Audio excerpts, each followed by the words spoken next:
I don't know if you're aware that in Pune itself, there are so many unschooling families. Actually, there's some sitting here also, and it's really an option that is being given a lot of reference to. Actually, in India, I know that more than 10,000 unschooling families.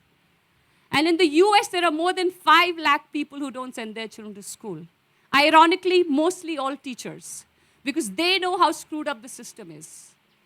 So they save their children from that system. Actually, a lot of universities all over the world are now giving preference to children who've never been to school because they really appreciate that they have a lot of practical knowledge and skills to share to the world.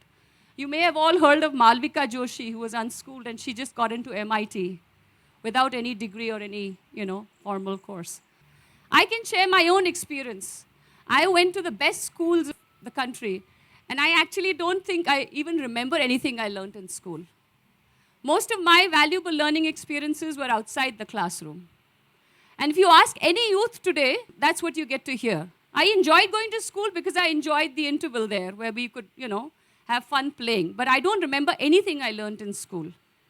My daughter is 15 and she's never been to school. Both me and my husband decided that we would unschool our family. And she does a lot of very interesting things. And she's, at the age of 15, an amazing artist, a makeup artist. She does farming, a filmmaker, and a photographer. So the whole idea of unschooling is how do you start letting children do the things that they want to do, what they dream to do, not just leaving them to be done in the future. So I know of unschoolers who are amazing filmmakers, theater persons, chefs, people who are working in nature and doing amazing things, astronauts, and people who are really doing things that they feel passionate about. If unschooling sounds like a scary thing, why not take a gap year? A lot of people in the world are doing that today. Just take a break for 1 year. You're never going to lose anything. You'll only gain. This friend, Gungun, lives in Jaipur. She's 23 right now. And after class 10, she decided to take a break. She's an amazing photographer, theater person, writer, and she's doing amazing things in her community. After she left class 10, she decided that she would choose her own gurus.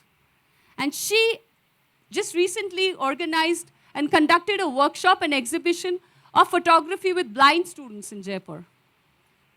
We also have a project that we've started in Delhi. It's called the Creativity Adda. And it's a 3-hour program every day. It's in a government school. And most of the learners there have created their own academies.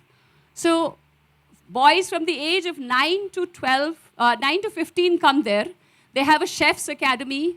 They have lots of different amazing theater experiences going on. And these children are actually developing the skills for the future. Schools are not giving them those skills. Those skills are coming by doing things outside the school. And I want to share the story of 2 students, Saurabh and Labansh, both 9 and 11, are amazing chefs. They know more than 100 recipes that they've learned from chefs from the best hotels of Delhi. And they learn, travel, and do lots of exciting experiments around cooking. They are also amazing musicians and are planning to start their own band. So I would actually like to end by saying that my real gurus are actually the people who never went to school. If you actually talk about our so-called illiterate grandmothers and parents who never went to school, you realize how much more knowledge than they have about living than we do. Most of our grandmothers never wasted anything. They used to live zero-waste lifestyles. They never actually they were much, much more social and wise than us. And yet, we call them illiterate or uneducated people.